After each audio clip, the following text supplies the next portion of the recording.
Rancher and his dog found abandoned truck in the field. What was inside left them speechless. The November wind across the Texas panhandle has a voice all its own. It's not the gentle whisper of a summer breeze. It's a low, mournful moan that rattles the windows of the old ranch house and scours the red dirt from the plains. It speaks of long winters, dry summers, and the ghosts of men who tried to tame this land and failed. I've lived here my whole 48 years. On the same spread my grandfather, Jack Callahan, staked out after the government decided this land was fit for more than just buffalo and Comanche. You'd think a man would get used to that sound, but some days it still finds a way to crawl under your skin. On this particular afternoon, it was carrying a different kind of message, one I wouldn't have understood without my partner.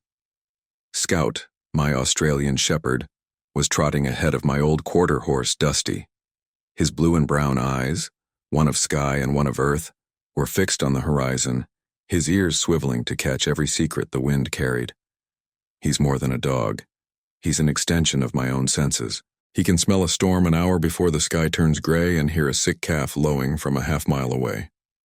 We were out checking the fence line in the far west pasture, a section of the ranch we call the boneyard.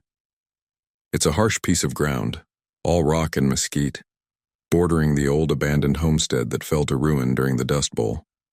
The windmill there still turns, a lonely skeleton creaking out a rhythm only the coyotes appreciate. We'd been riding for a couple of hours, the rhythmic clop of Dusty's hooves a familiar comfort against the vast silence. I was thinking about the price of feed, the stubborn leak in the stock tank over by the south draw, the usual worries that occupy a rancher's mind. Then, Scout stopped dead. His body went rigid, the plume of his tail dropping low. A low, guttural growl rumbled in his chest. It wasn't his snake growl, or his coyote growl. This was something else. Something unfamiliar. "What is it, boy?" I reined Dusty in, my eyes scanning the landscape. I saw nothing but waving prairie grass golden in the slanted afternoon light and the thorny skeletons of mesquite trees. "See something I don't." Scout ignored me.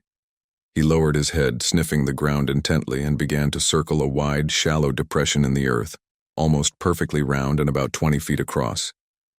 It looked like nothing more than a place where water might pool after a heavy rain, but his insistence told me otherwise. He'd stop, whine, dig at the dirt with his front paws, then look back at me, his mismatched eyes burning with an urgent plea. I dismounted, my joints cracking a protest. The wind whipped my hat from my head, and I caught it just before it cartwheeled toward Abernathy. All right, I'm coming." I trusted his instincts more than I trusted my own eyes. I'd seen him lead me to a newborn calf tangled in barbed wire once, and another time to a washout that would have swallowed my pickup whole had I not seen him barking like a madman at the edge. Kneeling down, I ran my gloved hand over the soil. It was compacted, different from the surrounding earth. I pushed a little harder, and my fingers hit something solid, cold and unyielding. Metal. Curiosity, that potent and sometimes dangerous itch, took hold. I walked back to Dusty and unstrapped the small shovel I always carry for clearing out culverts or digging a truck out of a sand drift. Scout watched my every move, his tail giving a few tight, anxious thumps against the ground. He knew I was finally listening. The digging was hard. The topsoil was thin, giving way to a dense, clay-like caliche that fought the shovel with every scoop. Sweat beaded on my forehead despite the cool wind. For 15 minutes, all I heard was the scrape of steel on rock and my own heavy breathing. Scout never left my side, occasionally nudging my hand with his wet nose as if to say, "Keep going. It's here." Finally, the shovel hit something with a loud, hollow clang that vibrated up the wooden handle and into my arms. I scraped away more dirt, my heart starting to beat a little faster. A curve of rusted metal began to emerge, the color of dried blood. It was the fender of a vehicle, an old one. I kept digging, widening the hole, my movements becoming more frantic.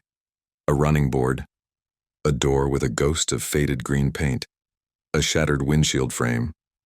It was a truck, an old pickup from the 30s, buried nose down in the earth as if it had fallen from the sky. I stood up, leaning on the shovel handle and catching my breath. The boneyard pasture was the most remote part of our land. No one had farmed this section since my grandfather's time. How did a truck end up here, buried deep enough that a century of wind and rain had almost erased it completely? I looked at Scout, who was now sitting patiently, his tongue lolling out, looking as proud as if he'd just herded 1,000 head of cattle into a pen.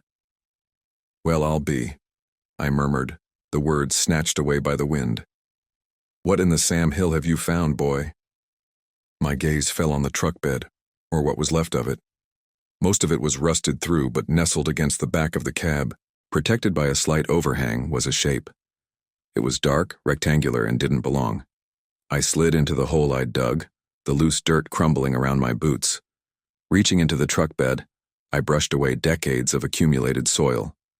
My fingers found the rough texture of canvas, stiff and heavy, oilskin. With a grunt, I heaved the object out of the truck and onto the ground beside my hole. It was a chest, a small, heavy wooden footlocker, wrapped meticulously in thick, grease-impregnated canvas that had miraculously held up against the moisture and time. It was locked with a heavy, rusted padlock that looked like it could withstand a direct hit from a sledgehammer. I stood there staring at it, my mind a whirlwind of questions. Whose truck was this? Why was it buried here? And what on God's green earth was in this chest? The wind howled, and the old windmill on the horizon moaned its lonely song. Scout came over and laid his head on my knee, looking from the chest up to my face. In that moment, the world felt still and silent, as if the past had just reached out from beneath the Texas soil and grabbed me by the ankle. The everyday worries of feed prices and leaky tanks evaporated, replaced by a mystery that was rooted in the very land I stood upon. A family mystery. I could feel it in my bones. That night, sleep was a stranger. I sat at my grandfather's old oak desk in the study, the heavy chest sitting on a rug in the middle of the floor. Scout was asleep at my feet, his paws twitching as he dreamed of whatever heroic deeds dogs dream of. The house was quiet, except for the familiar groans of old wood settling and the tick-tock of the grandfather clock in the hall, a clock that had measured out the lives of 3 generations of Callahans. I'd tried the padlock with every key on the ranch, even took a bolt cutter to it, but the old iron just laughed at the tool, leaving nothing but a small nick in the hardened shackle. My thoughts kept drifting back to the stories my father used to tell, stories he'd heard from his father, Silas. He'd talked about the Dust Bowl, the black blizzards that turned day into night and stripped the topsoil from the earth, leaving farmers destitute. It was a time of desperation, when banks were foreclosing on families who'd worked the land for decades, and opportunistic vultures, claim jumpers, circled like buzzards, waiting to pick the bones of a failed farm. My grandfather, he'd said, was a hard man, but a fair one. He held on to this ranch by the skin of his teeth through grit and prayer. But there were always whispers, faint and ugly rumors that followed our family name like a shadow, especially from the Thompson family, whose ranch bordered ours to the west. They said Silas had taken advantage of his neighbor's misfortune, that he'd acquired land through means that weren't entirely honorable. My father always dismissed it as sour grapes, the talk of a family who'd lost more than we had. I'd never given it much thought. Until now. The next morning after the feed run, I drove my Ford F-250 into Abernathy. The town isn't much more than a wide spot in the road, but it has a history. I parked in front of a small, tidy house with a porch swing and a yard full of rose bushes that were the pride of Lubbock County. This was where Mr. Hemphill lived. At 89, Franklin Hemphill was the town's unofficial historian. He'd known my grandfather, had been a boy during the Depression, and what he couldn't remember, he'd written down in one of the dozen leather-bound journals he kept. He met me at the door, a tall, stooped man with eyes as clear and blue as a summer sky. "Jack Callahan, to what do I owe the pleasure? Don't tell me that old pump of yours has finally given up the ghost." "Not today, Mr. Hemphill," I said, taking off my hat. "I was hoping I could ask you about the old days, about my granddad." We sat in his parlor, surrounded by books and photographs of a younger Abernathy. He poured us both a cup of black coffee that was strong enough to dissolve a horseshoe. I told him everything: Scout's strange behavior, the digging, the discovery of the buried truck and the locked chest. He listened patiently, his brow furrowed in concentration. When I finished, he leaned back in his armchair and stared at the ceiling for a long moment. "A truck, you say? Out in the boneyard?" "Yes, sir. An old Ford, I think. Maybe a Model A." "Well, I'll be," he said softly. "You know, Jack, your grandfather was a resourceful man. He had to be. Those years, they tested a man's soul. People did things they wouldn't have dreamed of doing in ordinary times. They hid what little they had. Some folks buried their money in mason jars in the backyard, feared the banks more than they feared a drought." He took a sip of his coffee. "There was always a story, a legend you might call it, about a clandestine shipment, something valuable that a few of the local ranchers went in on together to hide from the banks. They were going to use it to buy back their land if the worst happened. But the story always faded out. No one ever knew what happened to it or if it was even true." My heart skipped a beat. "Did you ever hear who was involved?" A few names were whispered. Your granddad, Silas, Old Man Thompson, Earl's grandfather, a couple others. But it all went sour. The Thompsons lost a big parcel of their land, the piece that borders your boneyard pasture. They always claimed Silas cheated them out of it, said he used their desperate situation to his advantage. It created a bitterness between the families that's lasted to this day. The pieces were beginning to click into place, forming a picture I wasn't sure I wanted to see. So, this chest, it could be that shipment.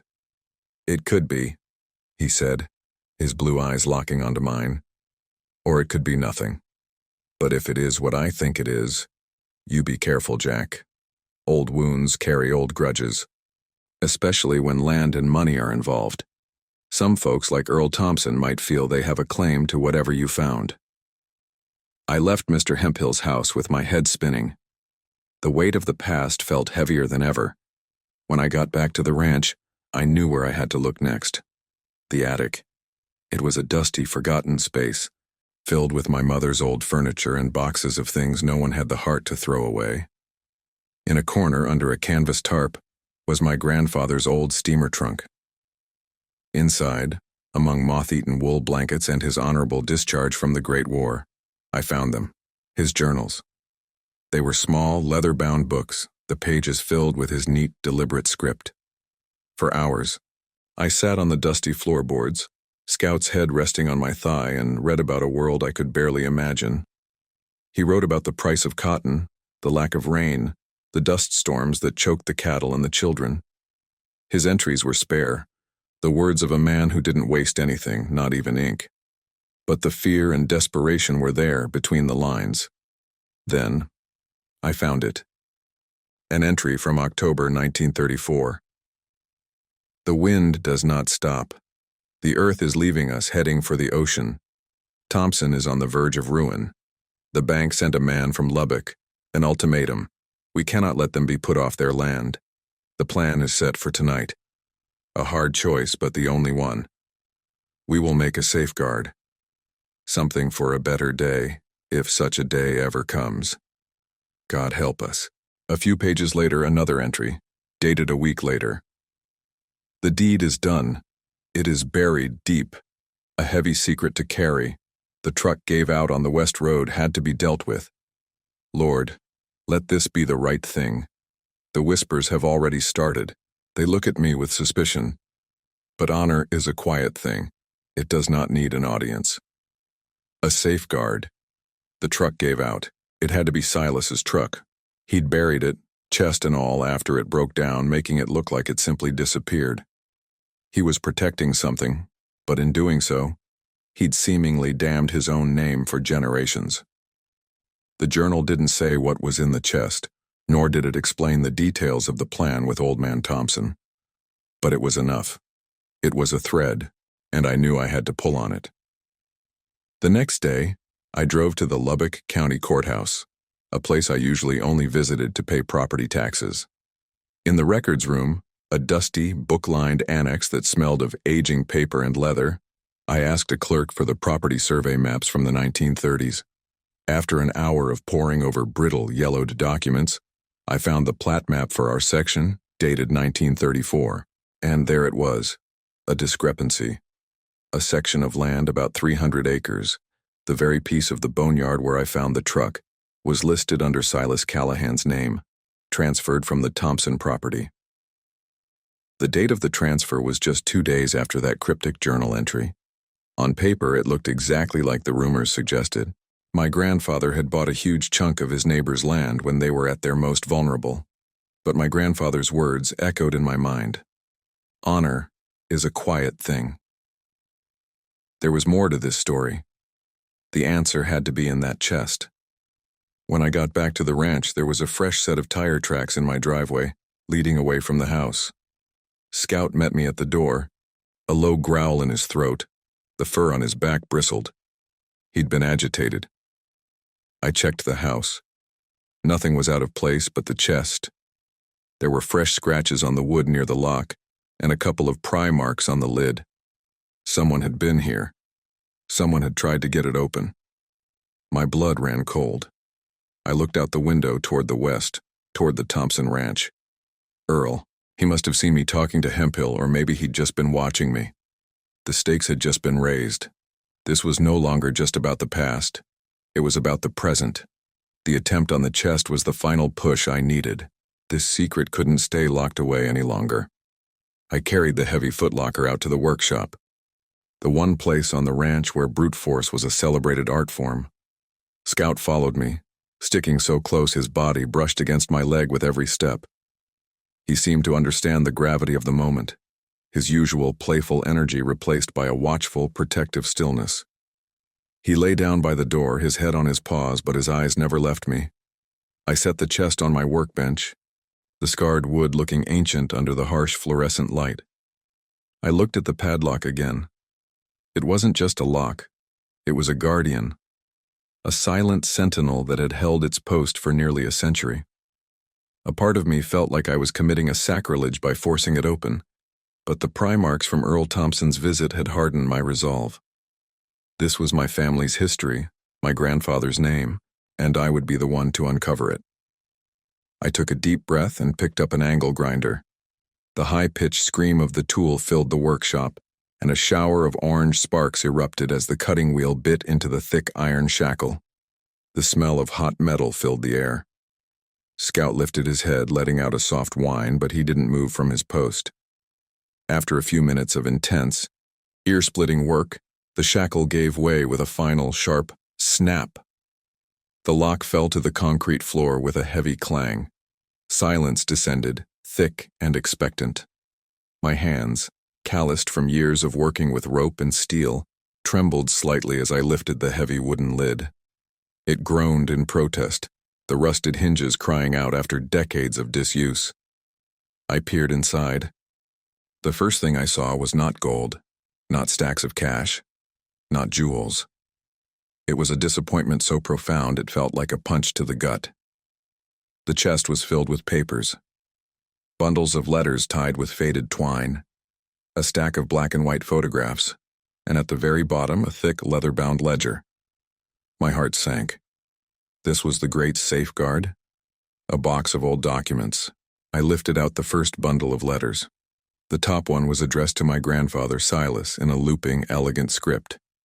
I carefully unfolded the brittle paper. It was from Eleanor Thompson, Earl's grandmother. I began to read. Silas. It said, "There are no words to express our gratitude. What you have done for us. You have given us a fighting chance. When the man from the bank left, I thought our lives here were over. Thomas is a proud man, too proud to ask for help, but I know this deal you've made has saved him, has saved us all. We will honor our agreement.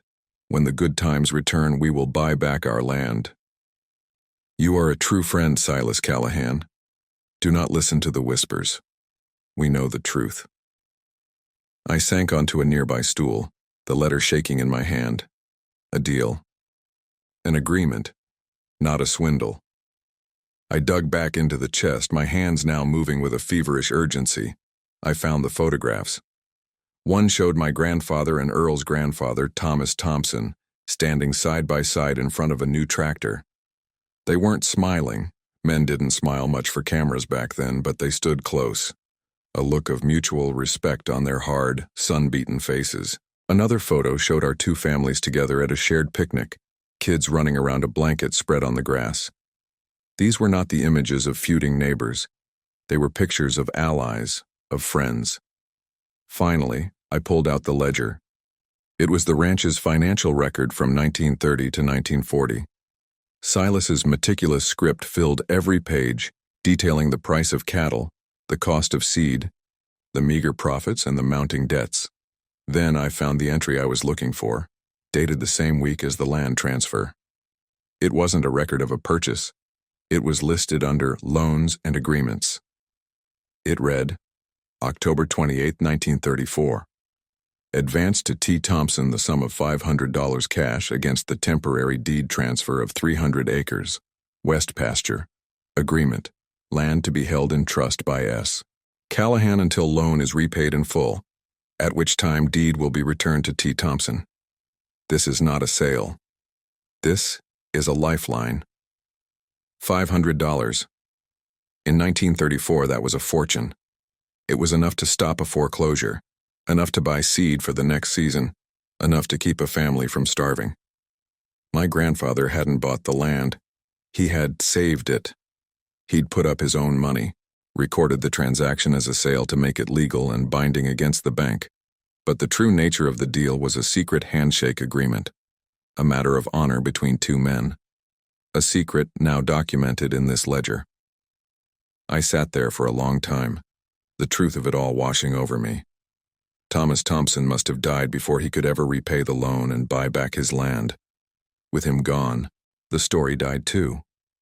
All that was left was the public record of a land sale and the bitter assumption of betrayal that festered and grew into a generational grudge. My grandfather, a man of few words and deep principles, had carried the weight of those false accusations in silence, believing that his honor didn't need a public defense. Suddenly, a shadow fell across the open workshop door. I looked up to see Earl Thompson standing there, his face a thundercloud of suspicion. He must have heard the grinder and come to investigate. "Find your treasure, Callahan?" he sneered, his eyes darting to the open chest on my workbench. "In a way, I did," I said, my voice steady. I stood up, holding the ledger in my hand. "I found the truth." Scout rose to his feet, a low growl vibrating in his chest as he moved to stand between us. He wasn't being aggressive, just making his presence known. A furry, four-legged line in the sand.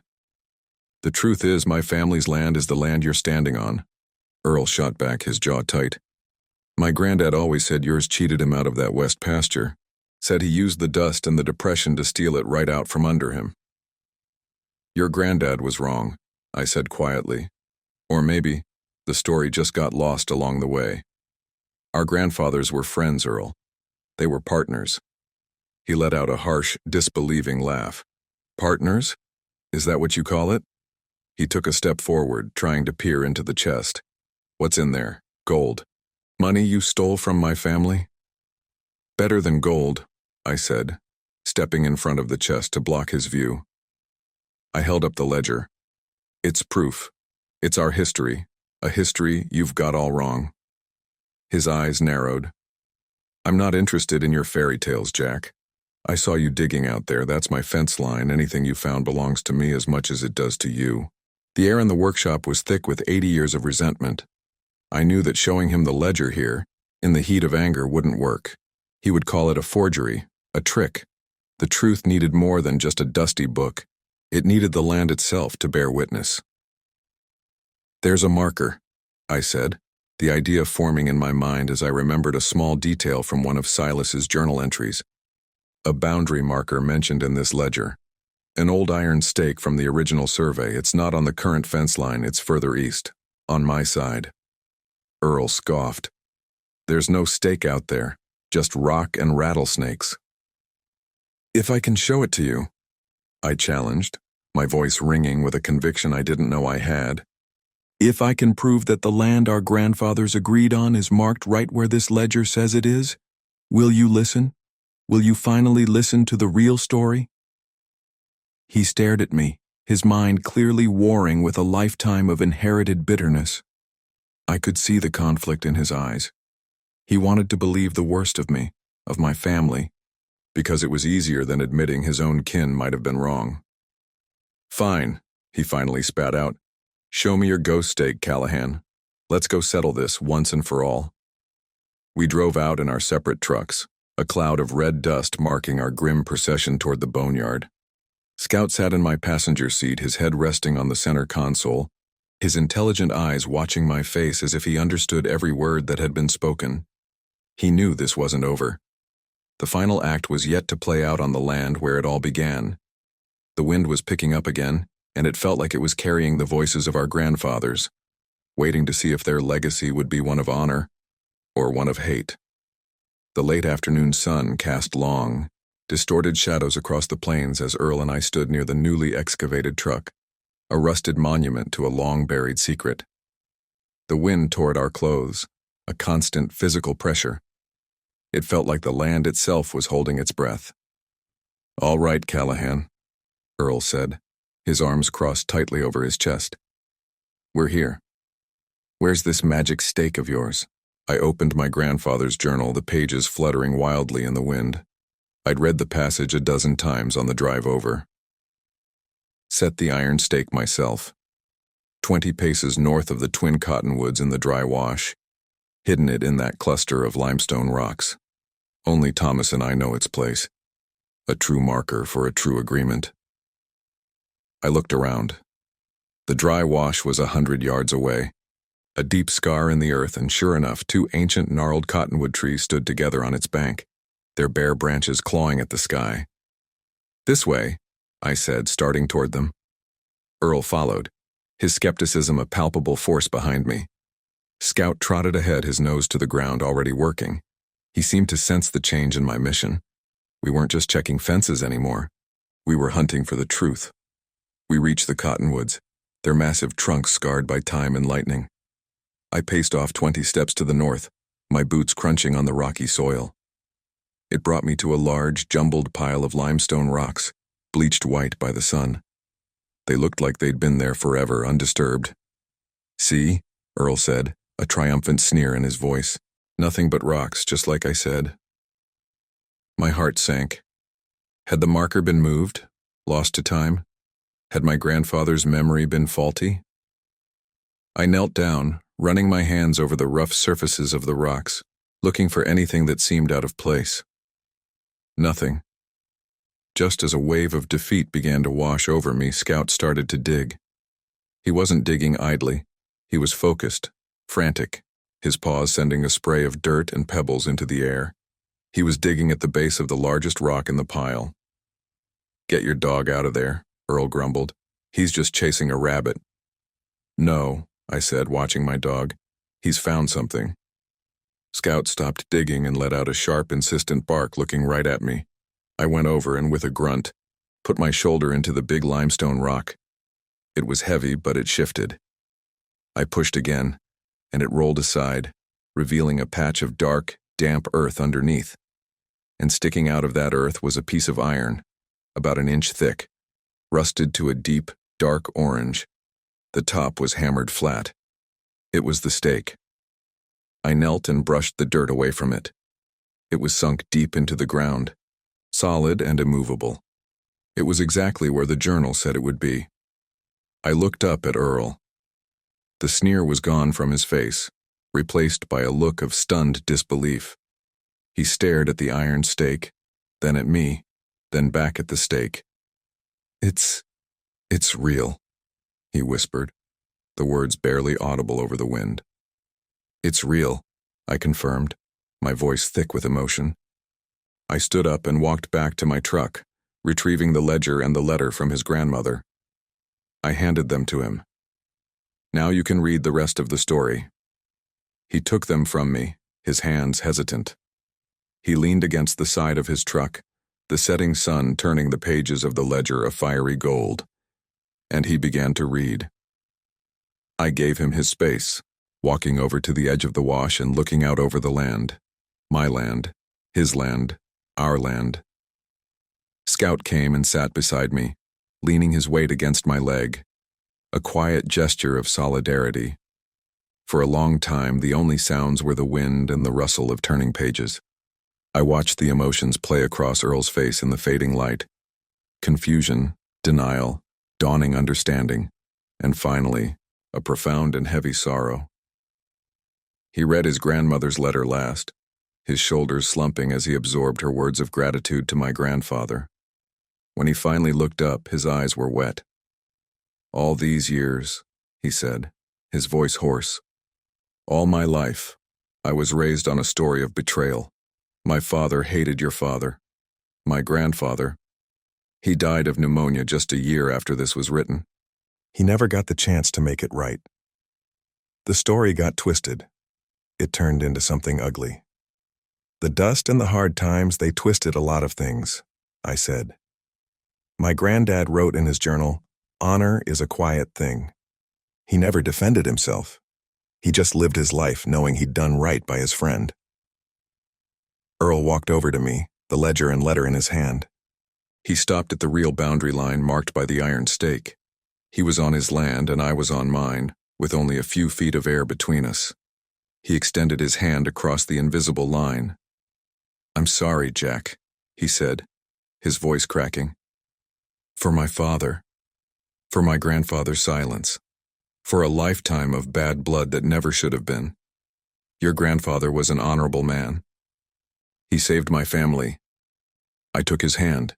His grip was firm, the grip of a fellow rancher, a man who understood the land and the struggle. "Our grandfathers were honorable men," I corrected him. "They did what they had to do to survive, and they did it together." We stood there for a moment, two sons of the Texas soil, shaking hands over a truth that had been buried for nearly a century. The feud was over. It had died right there in the boneyard under the vast open sky, witnessed by two old cottonwoods, a loyal dog, and the ghosts of our ancestors. The discovery changed things, not just between me and Earl, but in the whole community. I took the ledger and the letters to Mr. Hemphill, who helped me donate them to the County Historical Society. The story of Silas Callahan and Thomas Thompson became a local legend, but a true one this time. A story of integrity and friendship in the face of unimaginable hardship. It was a reminder to the whole town of where we came from, of the grit and character of the people who settled this harsh land. At church potlucks, people started talking about cooperation instead of competition, about how our ancestors had leaned on each other to get through the tough times.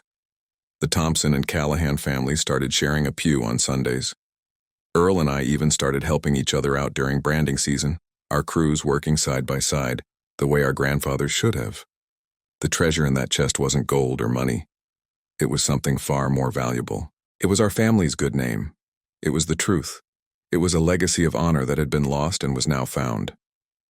One evening, a few weeks later, I was sitting on the porch, watching the sun dip below the horizon, painting the sky in shades of orange and purple. The air was cool and crisp, carrying the scent of dust and distant wood smoke. Scout was lying at my feet, his head on my boots, his tail thumping a soft, steady rhythm against the porch steps. I looked out over the sprawling plains of my ranch, the land stretching out to meet the sky. It wasn't just dirt and grass to me. It was a living history, a testament to the sweat, sacrifice, and character of the man who came before me. I finally understood the weight I'd always felt, the responsibility of carrying on his name. It wasn't a burden, it was a privilege. I reached down and scratched Scout behind the ears right in his favorite spot.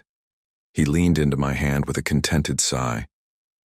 "You know, boy," I said softly to him and to the ghosts on the wind. "You didn't just find an old truck. You found everything that really matters." He looked up at me, his mismatched eyes full of a wisdom that went beyond that of any ordinary animal. In that moment, our bond felt deeper than ever. He was my partner, my companion, the keeper of my solitude, and the key that had unlocked my family's past. The windmill in the boneyard still turned, but its creaking song sounded different to me now. It no longer sounded lonely. It sounded like a promise that as long as there are those who remember, and those who listen to the land and the loyal creatures who walk it with us, the best parts of our history will never truly be buried. They're just waiting for a good dog to come along and show us where to dig.